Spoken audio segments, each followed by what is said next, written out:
Aí potrebo assim, na como hanya sa komite abogado de Erasmain 1? Nós arranhamos aqui. Nós arranhamos ele não apresenta algo para um caso de renúncia com violência. Como hanya sa ko ami de abogado.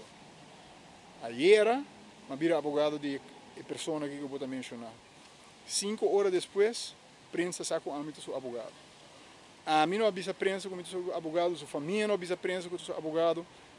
Meu colega que tinha caso não avisa prensa com a seu abogado. Então, bom não me se baixa a boca ainda bo source, pero tem algo estranho não, toh? Claro. Você não sabe se me pergunta se 24 horas.com tá hanhasa portar prometo que corte que ama vira abogado de pessoa aqui. A pessoa aqui também pronto lo estar livre. E tem algo a ver com o caso Apolo? A interroguei para aqui? Essa é uma pergunta era, eu não posso dar detalhes.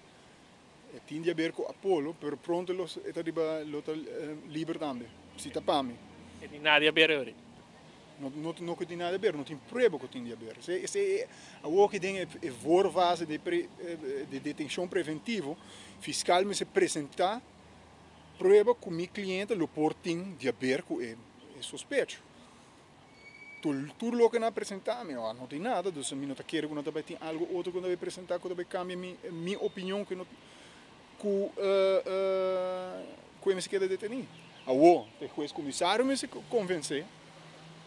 Mas, lamentavelmente, no nosso sistema é um pouco difícil para convencer o juiz comissário como se larga meu cliente de liberdade. Pensei me pura para nieuw wetboek van strafwoorden worden implementar mais ligeiro para assim pouco mais difícil para fiscal o ante rende sem mais. Isso passa muito rápido. Sim, dá vai. Que é suspeito mesmo que tem Rivera Ismail? Ele estava um cúmplice. Sempre te quero vamos checar bo source. Bo source lo pode dar o meu preciso que com não tá suspeito de je.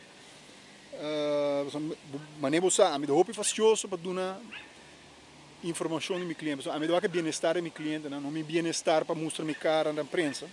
Você catch me off guard que não for. Bosaco nunca me contestar, me nunca te chama back.